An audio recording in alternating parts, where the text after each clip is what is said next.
Hey guys what is up. तो यार आज हम लोग बात करने वाले हैं लोएस्ट कॉमन एंसेस्टर की, यानी कि अगर हमारे पास दो नोड है ए एंड बी तो उनका एलसीएस लोएस्ट कॉमन एंसेस्टर हम कैसे निकाल सकते हैं।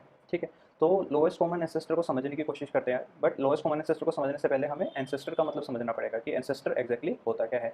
ठीक है यार, तो एंसेस्टर को समझने के लिए एक एग्जाम्पल बनाते हैं, एक ट्री बना लेते हैं। ठीक है यार, तो मान लो ये मेरा ट्री था और मुझे इस पर्टिकुलर नोड के एंसेस्टर्स निकालने थे। ठीक है, तो एंसेस्टर निकालने का तरीका क्या रहता है यार, मैं अपनी रूट पे जाऊंगा, ये मेरी रूट थी और इस पर्टिकुलर रूट से लेके मेरी नोड के बीच में अगर मैं अपनी रूट से लेके अपनी नोड की तरफ जाता हूँ तो जो पाथ है यार उसमें जितनी भी नोड्स आ रही हैं वो सारी की सारी नोड्स मेरी इस वाली रूट के एंसेस्टर कहलाएंगी। ठीक है यार, तो एक और एग्जांपल से समझने की कोशिश करते हैं। मान लो मुझे एंसेस्टर निकालने हैं इस ट्री में, इस वाले नोड के। ठीक है, मुझे 8 के सारे एंसेस्टर निकालने हैं। तो मैं कैसे कर रहा हूँ यार, मैंने क्या सोचा था, मैं अपनी नोड पे बैठूंगा, मैं ये 8 पे बैठ गया। ठीक है, और अब मैं अपने नोड से, मैं इस 8 से रूट तक जाने की कोशिश करूंगा, है ना। मैं अपनी नोड से अपनी रूट तक गया हूँ और जितनी भी नोट्स ये मेरे रास्ते में आई हैं वो सारी के सारी नोट्स मेरी 8 के एंसेस्टर कहलाएंगी।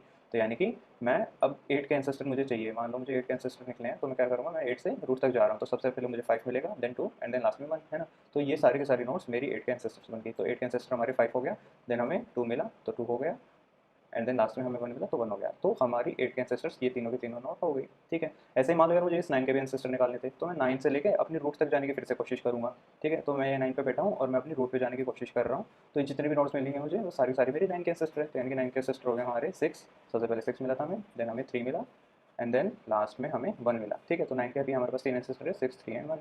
ठीक है भाई, तो हमें एंसेस्टर तो समझ में आ रहा है यार, एंसेस्टर का मतलब क्या होता है, बात सही है। अब बात करते हैं यार लोएस्ट कॉमन एंसेस्टर का मतलब क्या होता है ना। तो नाम से समझ गए हो यार तुम, वो वाला एंसेस्टर जो कि दोनों में कॉमन है और लोएस्ट है ना। तो यानी कि हमारे 8 और 9 के ये एंसेस्टर थे। तो इनमें से पहले हम कॉमन ढूंढने की कोशिश करेंगे कि यार वो कौन सी नोड्स है, यानी कि वो कौन से एंसेस्टर है जो इन दोनों में प्रेजेंट है। बात सही है, तो हमें समझ में आ रहा है यार, सबसे पहले तो हमें कॉमन बंदे ढूंढने हैं। ठीक है, तो यार इस 8 के जो एंसेस्टर थे और 9 के थे उनमें कॉमन तो 1 था, है ना। तो हमें पता चल गया यार, कॉमन तो हमने पता कर लिया, सबसे पहले हमें कॉमन पता है कि कॉमन 1 है। अब हमें लोएस्ट कॉमन ढूंढना है, यानी कि वो वाला कॉमन जो कि रूट से सबसे ज़्यादा दूरी पे बैठा हुआ है ना, वही हमारा लोएस्ट कॉमन एंसेस्टर बनेगा, है ना। तो यार 8 और 9 में तो एक ही बंदा कॉमन था, तो वही हमारा एलसीएस है इस केस में, यानी कि एलसीएस हमारा, एलसीएस ऑफ 8 एंड 9 हमारा हो 1 है। ठीक है यार, एक और एग्जांपल लेते हैं। मान लो यार ये मेरी एक नोड है 7 और एक और नोड ले लेते हैं, मान लो 12 ले ली। ठीक है, हमें 7 एंड 12 का एलसीएस निकालना है, यानी कि लोएस्ट कॉमन एंसेस्टर निकालना है। तो सबसे पहले हम 7 के एंसेस्टर्स लिखेंगे यार, है ना। तो 7 के एंसेस्टर कौन कौन होंगे यार, ये 5 होगा, 2 होगा, 1 होगा। ठीक है, तो 7 के एंसेस्टर हो गए मेरे 5, 2 एंड 1। ठीक है भाई, इसके साथ साथ हम 12 के भी एंसेस्टर्स लिख लेते हैं। तो 12 के एंसेस्टर्स हमारे यार 11 है, देन 8 है, देन 5, 2 एंड 1। ठीक है, तो हमें यार 7 के एंसेस्टर्स पता चल गए, ये सब है, हमें 12 के एंसेस्टर्स पता चल गए, ये सब है। ठीक है भाई, नेक्स्ट स्टेप क्या रहता है यार हमारा, हमें अपने एंसेस्टर में से कॉमन निकालना है। तो इन दोनों में कॉमन कौन कौन है, 5, 2 एंड 1, ये तीनों हमारी जो नोट्स हैं ये दोनों के एंसेस्टर्स में प्रेजेंट है। ठीक है भाई, कॉमन निकल गया। अब हमें लास्ट में लोवेस्ट निकालना है, इन जो कॉमन में से था उनमें से लोवेस्ट कौन है, यानी कि हमारे रूट की सबसे दूरी पे कौन कौन है। ठीक है, तो रूट से सबसे दूर पे तो ये 5 है, तो हमारा जो एलसीएस बना, यानी कि 7 और 12 का जो हमारा एलसीएस बना यार वो हमारा 5 है। ठीक है, तो हमें समझ में आ रहा है यार एलसीएस निकालते कैसे हैं, लोएस्ट कॉमन एंसेस्टर का मतलब क्या होता है। ठीक है भाई, तो अब बात करते हैं इसको प्रोग्रामेटिकली कैसे कर सकते हैं, यानी कि कोड के थ्रू हम किसी भी ट्री के दो नोड्स का एलसीएस या लोएस्ट कॉमन एंसेस्टर कैसे निकाल सकते हैं। ठीक है यार, तो लोएस्ट कॉमन एंसेस्टर को निकालने के हमारे पास काफ़ी सारे तरीके रहते हैं। एक तरीका हम ऑलरेडी देख चुके हैं जिसमें हम पाथ निकाल रहे हैं बेसिकली, है ना। हम क्या करेंगे यार, हम सबसे पहले अपनी नोड 1 से लेकर रूट तक का पाथ निकालेंगे। बात सही है, ऐसे ही हम अपनी जो सेकंड नोड थी, जो हमारी नोड 2 थी, वहाँ से लेके रूट तक का पाथ निकालेंगे। जैसे ही हमारे पास दोनों पाथ आ जाएंगे यार, अब हमें सिंपली लोएस्ट कॉमन नोड निकालनी है इन दोनों में से। बात सही है यार, हमारे पास लोएस्ट कॉमन एंसेस्टर आ जाएगा यार इस तरीके से। यानी कि हमने प्रॉब्लम को कैसे डिवाइड किया, हम अपनी अब बस रूट से लेके किसी पर्टिकुलर नोड तक का पाथ अगर हमें मिल जाए, यानी कि हमें रूट टू नोड का पाथ कैलकुलेट करना आ जाए, तो हम अपना लोएस्ट कॉमन एंसेस्टर भी कैलकुलेट कर सकते हैं। बात सही है यार, है ना। तो हमारे पास पहला तरीका तो यार यही हो गया, जिसमें हम पाथ निकाल रहे होंगे और उससे हम अपना लोएस्ट कॉमन एंसेस्टर निकाल देंगे। बात सही है। इसके अलावा हमारे पास दूसरा तरीका भी है यार, बेसिकली हम सेकंड वे में क्या कर रहे होंगे, we will calculate the lowest node which contains both node 1 and node 2, है ना। कहने का तात्पर्य क्या है यार, हमारे पास दो नोड थी, हमारे पास एक नोड 1 थी, एक हमारे पास नोड 2 थी, है ना। तो इन दोनों में से यार हमें अपनी ट्री की वो लोएस्ट नोड ढूंढनी है जिसमें हमारी नोड 1 एंड नोड 2 दोनों हो। बात सही है। इसको एक एग्जांपल की मदद से समझते हैं यार, एक एग्जांपल बनाते हैं। ठीक है भाई, तो मान लो यार ये हमारा ट्री था और इसमें हमें ये 7 और 10 का लोएस्ट कॉमन एंसेस्टर निकालना है, यानी कि हमें वो नोड ढूंढनी है, वो लोएस्ट नोड ढूंढनी है जिसमें हमारे पास ये दोनों के दोनों नोड्स प्रेजेंट हो। ठीक है, तो शुरुआत करते हैं यार रूट से। हमारी जो ये रूट है, इस रूट के कॉरस्पॉन्डिंग जो ये ट्री है उसमें यार हमारे पास 7 भी है एंड 10 भी है। बात सही है, यानी कि हमारे पास रूट के कॉरस्पॉन्डिंग जो ट्री है उसमें तो ये दोनों नोड्स हैं, इस बात सही है यार। लेकिन हमें मतलब लोएस्ट नोड से है, यानी कि हमें वो लोएस्ट नोड चाहिए जिसमें हमारे पास 7 भी हो और 10 भी हो। तो 1 के नीचे कौन है, हमारे पास 2 है। ये जो 2 के कॉरस्पॉन्डिंग जो ट्री है उसमें भी तो हमारे पास 7 और 10 दोनों है ना। हमें देखो करना क्या है, हमें लोएस्ट नोड ढूंढनी है जिसमें ये दोनों के दोनों नोड्स प्रेजेंट हो। तो 2 के बाद हमारे पास 5 भी है, 5 वाले ट्री में भी तो ये 7 और 10 दोनों है ना? तो क्या हमारे पास 5 से नीचे भी कोई नोड है यार जिसमें हमारे पास दोनों नोड्स प्रेजेंट है? बेसिकली 5 से नीचे ऐसे कोई भी नोड नहीं है यार जिसमें हमारे पास 7 और 10 दोनों हो यार। तो इस पर्टिकुलर केस में हमारा जो आंसर है वो 5 हो जाएगा, यानी कि इस ट्री में lowest common ancestor of 7 and 10 is 5। ठीक है, तो समझने की कोशिश करते हैं यार, हम कर क्या रहे हैं, हम नीचे जा रहे हैं, हम रूट से नीचे जाए जा रहे हैं और वो पर्टिकुलर नोड ढूंढ रहे हैं जिसमें दोनों के दोनों नोड्स प्रेजेंट हो हमारी, है ना? हम अपने रूट से लोएस्ट वो वाले नोड ढूंढना चाहते हैं जिसमें हमारे पास हमारी दोनों के दोनों नोड प्रेजेंट हो। तो वही हमारा आंसर होगा यार, वो लोएस्ट नोड जिसमें हमारे दोनों नोड्स प्रेजेंट है वही नोड हमारी लोएस्ट कॉमन एंसेस्टर कहलाएगी। ठीक है, ठीक है, तो एक बार देखते हैं यार हमने काम कितना किया है ना? हमने अपने ट्री में से लोएस्ट कॉमन एंसेस्टर निकालने के लिए कितने आइट्रेशन किए हैं? हमने बेसिकली सिर्फ एक आइट्रेशन में अपना काम कर दिया है ना? हमने सिर्फ एक आइट्रेशन लगाई और हमने अपना लोएस्ट कॉमन एंसेस्टर निकाल दिया। इससे पहले जो अप्रोच थी यार, जो ये हमने पिछले बार देखे थे, ये जो पाथ वाली अप्रोच थी, इसमें हम कितना काम कर रहे थे यार देखो। इसमें देखो यार, हमें 2 बार अपने ट्री को इटरेट करना पड़ा था। पहले हमें रूट से नोड 1 का पाथ निकालना, देन हमने रूट से नोड 2 तक का पाथ निकाला। बात सही है? तो यानी कि हमने जो आइट्रेशंस की, हमने जो ट्री पे आइट्रेशंस की वो यहाँ पे 2 हैं, है ना? इसके अलावा यार हम जो ये पाथ निकाल रहे हैं उसको स्टोर भी तो करना पड़ेगा, है ना? हम किसी लिस्ट या फिर एरे के थ्रू हम अपने पाथ को स्टोर भी कर रहे होंगे। बात सही है? तो यानी कि हम कुछ स्पेस भी यूज़ कर रहे हैं, हमारे पास यहाँ पे स्पेस कॉम्प्लेक्सिटी भी आ रही है इस पर्टिकुलर केस में, है ना? लेकिन जो हमने अभी अप्रोच देखे, हमने जो ये लोएस्ट नोड ढूंढने वाले अप्रोच देखे, उसमें जो स्पेस कॉम्प्लेक्सिटी है यार, उसमें हमें कोई स्पेस की जरूरत ही नहीं है। तो हमारी जो स्पेस कॉम्प्लेक्सिटी है वो ऑफ 1 है। बात सही है? ठीक है, तो हमें समझ में आ रहा है यार, ये जो सेकंड अप्रोच है इसमें हम बस एक बार इटरेट कर रहे हैं और स्पेस भी ज़्यादा यूज़ नहीं कर रहे हैं। तो इसी वाली अप्रोच को अभी हम कोड करके देखेंगे। इसी वाली अप्रोच का एल्गोरिथम देखते हैं कि कैसे इसको कोड कर सकते हैं। ठीक है भाई, तो स्टार्ट करते हैं। ठीक है यार, तो हम एक एलसीएस नाम का फंक्शन लिख रहे होंगे जिसमें हमारे पास एक रूट है, एक हमारे पास नोड 1 है हमारी, एक नोड 2 है। बात सही है? हम इससे एक्सपेक्ट क्या कर रहे होंगे यार, हम एक्सपेक्ट करेंगे कि हमें एक नोड रिटर्न कर देगा जो कि बेसिकली एलसीएस होगा इन दोनों नोड्स का। ठीक है भाई, तो समझने की कोशिश करते हैं मैं करना क्या चाहता हूँ। देखो यार, हमारे पास एक रूट थी, उसका एक लेफ्ट सब ट्री था एंड उसका एक राइट सब ट्री था। मैं अपने इस फंक्शन से क्या एक्सपेक्ट कर रहा हूँ, मैं चाह रहा हूँ कि यार जो ये मेरा रूट है इसके कॉरस्पॉन्डिंग जो भी ट्री है उसमें नोड 1 एंड नोड 2 दोनों हैं। तो यार उस दोनों नोड्स का एलसीएस ला के दे दो मुझे। ठीक है, तो केसेस देखते हैं यार, केसेस क्या क्या बन सकते हैं, है ना? तो हमारे पास 2 नोड थे यार, नोड 1 एंड नोड 2। हो सकता है यार ये दोनों के दोनों नोड्स मेरे लेफ्ट सब ट्री में हो, है ना? ये नोड 1 एंड नोड 2 दोनों ही दोनों नोड्स मेरे लेफ्ट सब ट्री में हो। बात सही है? हो सकता है यार ये दोनों के दोनों नोड्स मेरे राइट सब ट्री में हो। एक केस ये भी पॉसिबल है कि नोड 1 भी एंड नोड 2 भी दोनों के दोनों ही मेरे राइट सब ट्री में थी, है ना? तीसरा केस क्या है यार, एक नोड तो मेरे लेफ्ट सब ट्री में है और एक राइट में है, यानी कि मान लो नोड 1 हमारी लेफ्ट में थी एंड नोड 2 हमारे राइट सब ट्री में थी। या फिर इंटरचेंज हो सकता है कि नोड 2 हमारे लेफ्ट में थी एंड नोड 1 हमारे राइट में थी। बट पॉसिबिलिटी यही है यार, है ना? ये पॉसिबिलिटी है हमारे पास, या तो हमारे पास दोनों नोड हमारे लेफ्ट में है या दोनों नोड हमारे राइट में है, या फिर एक एक नोड लेफ्ट और राइट में डिस्ट्रीब्यूटेड है। बात सही है? तो तीनों ही केस में यार अपना आंसर क्या होगा, तीनों ही केस में हमारा एलसीएस क्या होगा? मान लो यार दोनों नोड हमारे लेफ्ट में थी, है ना? तो डेफिनेटली हमारी रूट तो एलसीएस नहीं हो सकती। इस बात से हम लोग सहमत हैं? जो भी एलसीएस होगा वो मेरे लेफ्ट सब ट्री का कोई ना कोई बंदा होगा, है ना यार? तो इस केस में मेरे जो यार लेफ्ट सब ट्री का आंसर है वही मेरे कंप्लीट ट्री का भी आंसर कहलाएगा। बात सही है? देखो यार, समझने की कोशिश करो, मान लो मेरे पास दोनों के दोनों नोड्स लेफ्ट सब ट्री में है, तो डेफिनेटली रूट तो मेरा आंसर नहीं है ना? जो भी आंसर है वो मेरे लेफ्ट सब ट्री का ही आंसर है। बात सही है? सेम केस यार, अगर मेरे पास दोनों नोड मेरे राइट में थी, है ना, तो भी सेम कहानी रहेगी। रूट हमारा डेफिनेटली आंसर नहीं बन सकता, जो भी मेरा आंसर है वो राइट सब ट्री से ही आएगा। ठीक है भाई, तो ये तो हमें समझ में आ रहा है। बात सही है यार? देखो हम एलसीएस में कर क्या रहे हैं, है ना? हम लोवेस्ट नोड पे जाना चाहते हैं जिसमें हमारे पास ये दोनों के दोनों नोड्स मौजूद हो। लेकिन यार मान लो ये वाला केस है हमारा, है ना? मान लो हमारे पास एक जो नोड है वो तो हमारे यार लेफ्ट सब ट्री का पार्ट है और जो दूसरी नोड है हमारी वो हमारे राइट सब ट्री का पार्ट है। बात सही है? यानी कि जो दोनों के दोनों नोड्स हैं वो हमारी दोनों सब ट्रीज में डिस्ट्रीब्यूटेड है। तो उस केस में हमारा लोएस्ट कॉमन एंसेस्टर क्या रहेगा यार? उस केस में डेफिनेटली हमारा आंसर हमारी रूट ही रहेगी। क्या इस बात से हम लोग सहमत है यार? सोच के देखो यार, मान लो मेरी नोट्स डिवाइडेड है तो ना तो मेरे लेफ्ट से कोई आंसर बन सकता है ना ही राइट से बन सकता है ना? तो जो मेरा आंसर होगा वो मेरा रूट ही बनेगा। बात सही है भाई? तो बात करते हैं कि इस फंक्शन से हम एक्सपेक्ट क्या कर रहे हैं। हमारे पास फंक्शन में रूट है और मैं पूछूंगा क्या हमारे पास नोड 1 या फिर नोड 2, है ना? मैं यहाँ पे और की बात कर रहा हूँ, यानी कि या तो नोड 1 या फिर नोड 2 में से कोई भी मिल जाए तो मुझे एलसीएस ला के दे दो। ठीक है भाई? अगर मेरे पास इन दोनों में से कोई भी नोड है तो मुझे एलसीएस चाहिए, है ना? एल्स की बात करते हैं, अगर मान लो इन दोनों में से कोई भी नहीं मिली, एल्स कोई भी नहीं मिली, तो मैं यहाँ पे नल रिटर्न कर रहा हूँ। ठीक है, यानी कि अगर मेरे रूट में इन दोनों में से कोई भी नोड प्रेजेंट नहीं है तो डेफिनेटली वो रूट तो मेरा आंसर हो ही नहीं सकती, तो उस केस में मैं नल रिटर्न कर रहा हूँ।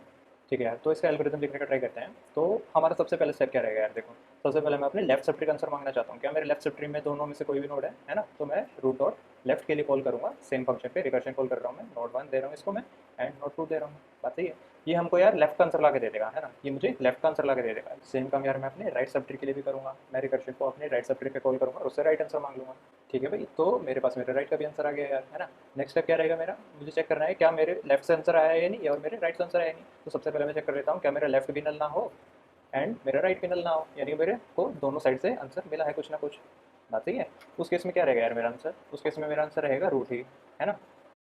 देखो इसको समझने की कोशिश करते हैं यार एक बार, है ना। हमारी ये रूट थी, हमारा एक लेफ्ट सब ट्री था एंड हमारा एक राइट सब ट्री था। इस केस में हमें लेफ्ट में भी कुछ मिला है एंड हमें यार अपने राइट सब ट्री में भी कुछ मिला है। बात सही है। मैं नल कब रिटर्न कर रहा था यार, देखो मैं नल तब रिटर्न करूंगा जब मेरे यार लेफ्ट में भी कुछ ना मिला हो, है ना, और मेरे राइट में भी कुछ ना मिला हो, तो ही मैं नल रिटर्न कर रहा था। बात सही है। अब मान लो यार ये वाली कंडीशन नहीं चली, यानी कि या तो मेरा लेफ्ट नल रहा होगा या फिर राइट नल रहा होगा। तो नेक्स्ट जो हमारी कंडीशन बनेगी वो यही चेक कर लेते हैं हम कि अगर मेरा लेफ्ट नल नहीं है तो उस केस में मैं अपना लेफ्ट आंसर ही रिटर्न करा दूंगा। बात सही है। एल्स एल्स मैं क्या कर रहा हूँ यार, मैं सिंपली रिटर्न कर दूंगा अपने राइट के आंसर को। बात सही है यार। देखो समझने की कोशिश करते हैं, अगर मेरा लेफ्ट आंसर नहीं मिला नल, है ना, तो मेरा आंसर या तो राइट वाला सब ट्री होगा या फिर नल होगा, है ना। एंड हमारी दोनों ही कंडीशन यहाँ पे सेटिस्फाई हो रही है, या तो मेरे राइट आंसर में कोई वैल्यू होगी, अदरवाइज हम नल रिटर्न कर रहे होंगे। तो ये हमारा एल्गोरिथम रह गया यार एल लोएस्ट कॉमन एंसेस्टर निकालने का। बात सही है। तो हमने क्या क्या किया है, देखो यार मैंने पहले लेफ्ट पे कॉल की देन राइट पे कॉल की, है ना, मैंने दोनों का लोएस्ट कॉमन एंसेस्टर निकाला। देन हम चेक कर रहे हैं, अगर मेरा लेफ्ट भी नल नहीं है एंड राइट भी नल नहीं है तो मेरा आंसर डेफिनेटली रूट है ना, यानी कि मेरे दोनों सब ट्रीज में से कुछ ना कुछ मिला है, तो मैं अपना रूट आंसर बना रहा हूँ। ठीक है यार। तो अगर मेरी कंडीशन नहीं चलती है तो यानी कि मेरा कोई ना कोई आंसर नल रहा होगा, तो अब मुझे वो वाला रिटर्न करना है जो नल नहीं है। तो सबसे पहले मैं चेक कर रहा हूँ, अगर मेरा लेफ्ट नल नहीं है तो मैं डायरेक्ट लेफ्ट आंसर रिटर्न कर देता हूँ। बात सही है। अगर ऐसा नहीं है तो मैं डायरेक्ट राइट आंसर रिटर्न कर रहा हूँ, है ना। या अगर मेरे राइट आंसर में कुछ होगा तो वो आंसर रिटर्न हो जाएगा, अदरवाइज नल रिटर्न हो जाएगा। बात सही है। ठीक है यार। तो अब बात करते हैं बेस केस की, यानी कि हमें रुकना करता है। ठीक है। तो मैं चेक कर रहा हूँ कि अगर मेरा जो ये रूट है यार, अगर मेरी रूट या तो नोड 1 के बराबर होगी या नोड 2 के बराबर होगी, तो उस केस में मुझे रुक जाना चाहिए, है ना। तो मैं रूट डॉट डेटा को चेक करूँगा, या तो ये नोड 1 हो या फिर नोड 2 हो। इस केस में मैं कह सकता हूँ यार कि मेरे पास अपने लोएस्ट कॉमन एंसेस्टर का एक कैंडिडेट मिल गया है ना, और वो कौन है, वो मेरी रूट ही है। तो इस केस में मैं रिटर्न कर दूंगा भाई रूट को ही। बात सही है यार। देखो यार समझने की कोशिश करते हैं हम करना क्या चाहते हैं। ये जो हमारा फंक्शन है यार, ये दो काम कर रहा है। सबसे पहला काम, ये हमें एलसीएस ला के दे रहा है हमारे दोनों नोड्स का, है ना। इसके अलावा ये हमें ये भी बता रहा है कि हमारी रूट के अंदर नोड 1 या नोड 2 में से कोई भी प्रेजेंट है या नहीं, है ना।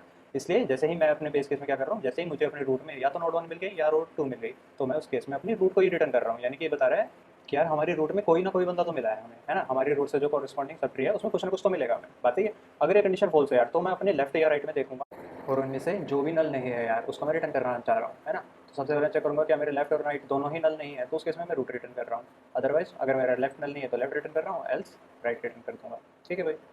ठीक है। तो इसको एक बार कोड करके देखते हैं, देन इसको ड्राई रन करेंगे कि एक्जैक्टली हो क्या रहा है। ठीक है। तो अभी इसको कोड करते हैं। ठीक है यार। तो एक क्लास बना लिया हमने। सबसे पहले हम यहाँ पे इनपुट ले रहे हैं अपने ट्री का, देन एक फंक्शन को कॉल कर रहे हैं एलसीएस, जिसको हम अपने रूट पास करेंगे और दो नोड पास करेंगे यार, है ना। इसको नोड 1 एंड नोड 2 कर देते हैं। ठीक है यार। तो हम एक्सपेक्ट कर रहे हैं कि ये जो हमारा फंक्शन है ये हमें एलसीएस ला के दे देगा अपने आंसर में इन दोनों नोड्स का। तो काम करते हैं, इसके नीचे हम अपने इस आंसर को प्रिंट करा लेते हैं।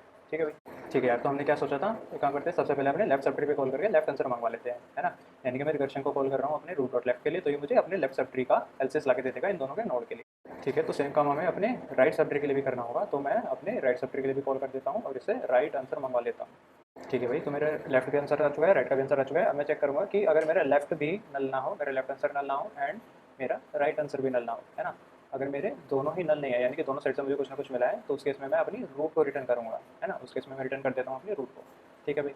इसके अलावा मैं क्या चेक करूँगा यार, नेक्स्ट स्टेप क्या है हमारा, अगर ये कंडीशन फॉल्स रहती है, यानी कि या तो मेरा लेफ्ट नल रहा होगा या फिर राइट नल रहा होगा, तो मैं चेक कर रहा हूँ कि जो नल नहीं है उसे रिटर्न कर देते हैं, है ना। तो सबसे पहले लेफ्ट आंसर को चेक कर रहा हूँ मैं कि अगर मेरा लेफ्ट आंसर नल नहीं है तो उसी को रिटर्न कर दो यार। मैं रिटर्न कर दूंगा यहाँ पे अपने लेफ्ट आंसर को। एल्स एल्स अगर हमारा लेफ्ट आंसर भी नल मिला है तो उस केस में मैं डायरेक्ट रिटर्न कर देता हूँ अपने राइट आंसर को, है ना। ठीक है भाई। तो रिटर्न कर दिया हमने अपना राइट आंसर। अब यार या तो अगर हमारे राइट आंसर में कुछ होगा तो वो रिटर्न हो जाएगा, अदरवाइज यहाँ से नल रिटर्न हो जाएगा, है ना। इसको यार इस तरीके से समझो, अगर मैं यहाँ पे ये लिखूँ एल्स इफ अगर मेरा राइट आंसर भी नल ना हो तो राइट आंसर को रिटर्न कर दो, एल्स रिटर्न नल, है ना। तो ये इक्विवेलेंट रहेगा यार कि अगर मैं डायरेक्ट राइट आंसर रिटर्न कर रहा हूँ, है ना। ठीक है भाई। तो ये तो हमारा एल्गोरिथम हो गया यार, ये हमारा एल्गोरिथम हो गया लोएस्ट कॉमन एंसेस्टर निकालने का। ठीक है। अब बात करते हैं यार बेस केस का। हमने क्या सोचा था बेस केस क्या रहेगा, हम चेक कर रहे होंगे कि अगर मेरी रूट का डेटा बराबर है नोड 1 के, या फिर और रूट डॉट डेटा मेरा बराबर है नोड 2 के, है ना। अगर मेरी रूट में या तो नोड 1 मिल गई या नोड 2 मिल गई, तो उस केस में मैं क्या कर रहा हूँ, मैं सिंपली अपनी रूट को ही रिटर्न कर दूंगा। ठीक है। यहाँ पे मैं रिटर्न रूट कर देता हूँ। ठीक है यार। ये हमारा बेस केस हो गया। इससे पहले एक सेफ चेक और लगा लेते हैं कि अगर मेरी रूट नल है यार, तो डेफिनेटली उस केस में हमारा कोई लोएस्ट कॉमन एंसेस्टर नहीं हो सकता, हम भी फिर नल रिटर्न कर देते हैं। ठीक है भाई। तो ये हमारा कोड हो गया यार लोएस्ट कॉमन एंसेस्टर निकालने का। और हमने एक्जैक्टली किया गया है यार, देखो हमने समझने की कोशिश करते हैं क्या किया है। सबसे पहले मैंने अपने लेफ्ट से आंसर पूछा और राइट से आंसर पूछा, है ना। देन मैं चेक कर रहा हूँ कि यार अगर मेरे दोनों में कोई ना कोई नहीं मिला है तो मेरा आंसर रूट है।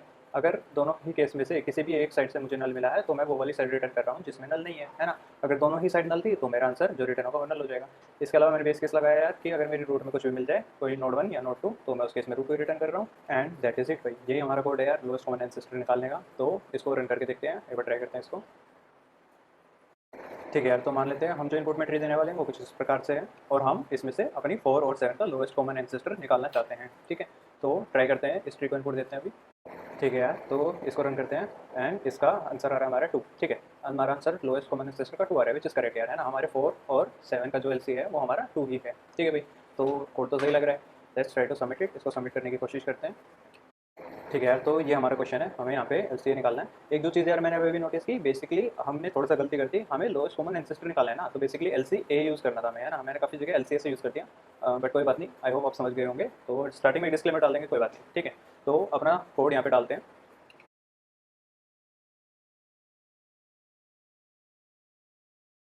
ठीक है भाई, कोड चिपका दिया हमें। थोड़े थोड़े चेंजेस करने पड़ेंगे यार हमें। पहला चीज़ तो ये है कि यहाँ पे ट्री नोड यूज़ हो रही है, हमने नोड यूज़ की थी, वो चेंज कर देंगे। इसके अलावा हमारे फंक्शन का नाम भी अलग है, और लास्ट में हम इनको वेल चाहिए, हम डेटा दे रहे हैं। ठीक है, तो यहाँ से स्टार्ट करते हैं, ये डेटा को वेल बना दिया हमने। इसके अलावा यहाँ पे ट्री नोड कर देते हैं एंड अपने फंक्शन का नाम चेंज कर देते हैं। ठीक है, और यहाँ पे पी और क्यू की जगह नोड 1 एंड नोड 2 कर देते हैं। ठीक है यार, तो ये सही लग रहा है, let's try to run it. Okay, तो एक जगह रह गया। ठीक है यार, यहाँ पे भी वेल कर दिया है, लेट्स रन इट अगेन। तो ये सही चल रहा है यार। ठीक है, इसको सबमिट करके देखते हैं। ओके भाई, ठीक है, तो हमारा सॉल्यूशन सबमिट हो गया है, which is faster than 100% of the job submissions. तो ठीक है यार, हमारा कोड सही है। तो आई होप आपको समझ में आ रहा होगा यार कि हमने एग्जैक्टली काम क्या किया है ना। एक बार इसकी कॉम्प्लेक्सिटी भी देखते हैं कि हमने जो काम किया है उसकी कॉम्प्लेक्सिटी कितनी थी, है ना। ठीक है यार, तो समझने की कोशिश करते हैं हमने अपने इस फंक्शन में कितना काम किया है ना। तो हमने यार 2 बार रिकर्शन कॉल किया है यहाँ पे, है ना। हमने 2 बार रिकर्शन कॉल किया है। बेसिकली हम कर क्या रहे हैं यार, देखो हम अपने ट्री पे बस आइटरेट कर रहे हैं, है ना। हम अपने ट्री पे केवल आइटरेट करने की कोशिश कर रहे हैं, हर एक नोड के पास जा रहे हैं और पूछ रहे हैं कि भैया कौन है हमारा लोएस्ट कॉमन एक्सेस। तो हमारी जो कॉम्प्लेक्सिटी रहेगी यार वो ऑफ एन रहेगी, है ना। Where N equals to the number of nodes in the tree. बात सही है, यानी कि हमने जो सोल्यूशन लिखा है यार उसकी कॉम्प्लेक्सिटी ऑफ एन है, टाइम कॉम्प्लेक्सिटी। बात सही है। स्पेस कॉम्प्लेक्सिटी की बात करें तो यार हमने कोई एक्स्ट्रा स्पेस यूज़ नहीं किया, तो हमारी स्पेस कॉम्प्लेक्सिटी ऑफ 1 है। ठीक है भाई, तो हमें समझ में आ गया, हमने जो सोल्यूशन लिखा है यार उसकी टाइम कॉम्प्लेक्सिटी ऑफ एन है एंड स्पेस कॉम्प्लेक्सिटी ऑफ 1 है ना। आई होप आपको ये सोल्यूशन समझ में आया होगा कि हमने एक्जैक्टली क्या काम किया है, कैसे किया है। ठीक है, तो एक बार यार इसको ड्राई रन और करके देख लेते हैं, है ना। हमने जो एक और लिखा है इसको ड्राई रन करके देख लेते हैं कि एक्जैक्टली किस मोमेंट पे क्या हो रहा है। ठीक है, ठीक है यार, तो एक बार एक काम करते हैं, हम अपने एलसी वाले कोड को ड्राई रन भी करके देख लेते हैं, है ना। तो हमने अपने एलसी में यार 3 मेजर काम किए थे। हमने पहले तो लेफ्ट और राइट आंसर निकाला था, है ना। लेफ्ट और राइट पे रिकर्शन कॉल करके, अगर दोनों के दोनों नल नहीं है, यानी कि लेफ्ट में नल नहीं है और हमारे राइट में भी नल नहीं है, यानी हमारे लेफ्ट सब ट्री में भी कुछ था, राइट में भी कुछ था, तो हम रूट प्लान कर रहे हैं उसके फ्रेंड। बात है, अगर मान लो यार हम ये कंडीशन फॉल्स होती है, यानी कि इन दोनों में से कोई ना एक नल है, तो हम चेक करते हैं कि हमारा लेफ्ट नल नहीं है तो लेफ्ट आंसर है, एल्स हमारा राइट आंसर है। बात है, राइट आंसर हो सकता है कुछ वो लेफ्ट राइट आंसर हो, या फिर हो सकता है वो नल हो। ठीक, इसके अलावा हम भी कर रहे थे यार, हम सब कर रहे थे या तो हमारी रूट या तो नोड 1 के बराबर होगी या फिर नोड 2 के बराबर है, उसके हम रूट ही रिटर्न करना था, है ना। उसके हम नल रिटर्न नहीं करते थे। ठीक है, हमें कुछ मिल गया था अपने रूट के हिसाब से। ठीक, तो इसको ट्राई रन करते हैं इस वाले एग्जांपल के लिए। ओके, तो सबसे मान लो यार हमें कि 4 और 7 का एलसी निकालना है ना, तो आंसर 2 आना चाहिए। तो we want to find LCA of 4, 7, तो मैंने सिस्टर 4, 7 हम निकालना चाहते हैं। ठीक है, तो सबसे पहले कॉल हो गया हमारी, तो ये रन करते हैं भाई। तो सबसे पहले कॉल हो गया हमारे रूट के लिए। सबसे पहले मैं इस तरीके से लिखता जाता हूँ कि मेरी रूट कौन है यहाँ पे।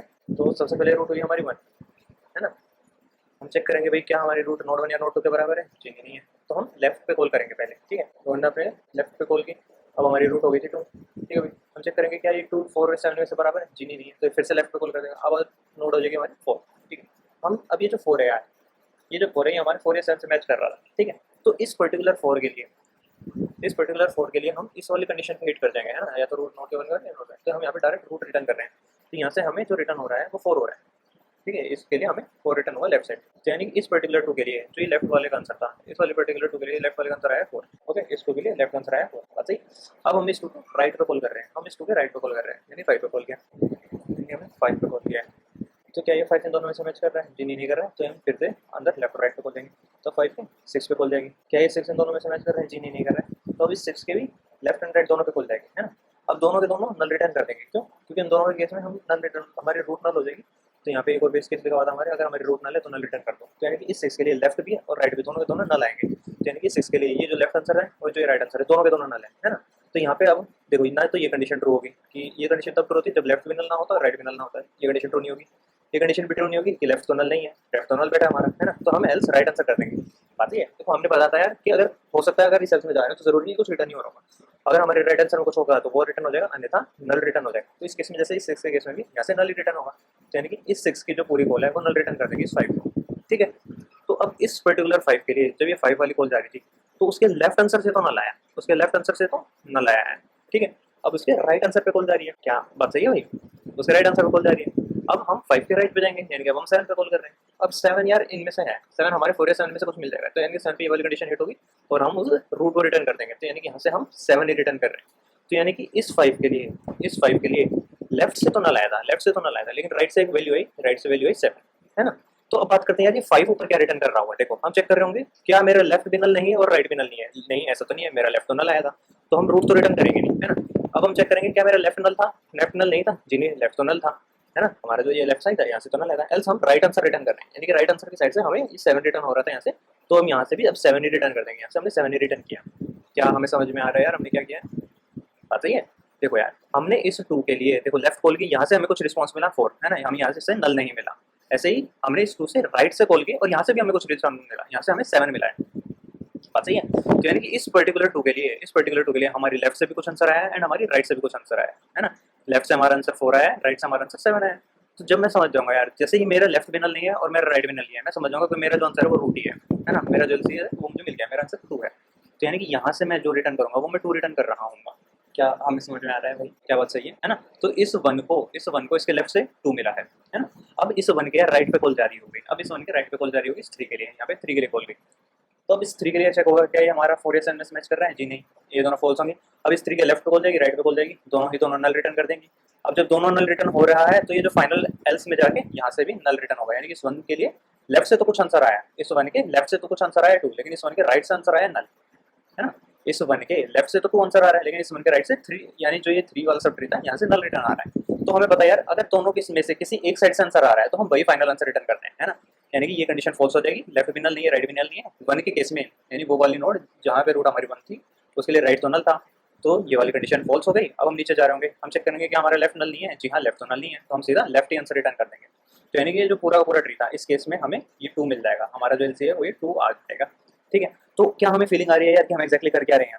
क्या हमें समझ में आ रहा है हमने क्या किया है? हमने बेसिकली कुछ नहीं किया है यार, हम अपने ट्री के यार नीचे जा रहे हैं ना, हम अपने ट्री से नीचे जा रहे हैं और हम उस लोएस्ट नोड को पकड़ना चाह रहे हैं जिसके लेफ्ट में भी कुछ मिल रहा हो और उसके राइट में भी कुछ मिल रहा हो। जब उसके लेफ्ट में भी और कुछ मिलेगा, राइट में भी कुछ मिलेगा, तो मैं समझ जाऊंगा कि मेरा जो एलसी है वो यही है, मेरा जो एलसी है वो यही वाली नोड है और इसी को मैं आगे प्रोपेगेट कराता जाऊंगा, ठीक है। आई होप आप लोगों को समझ में आ रहा होगा कि हमने एक्जैक्टली कैसे किया है, ठीक है।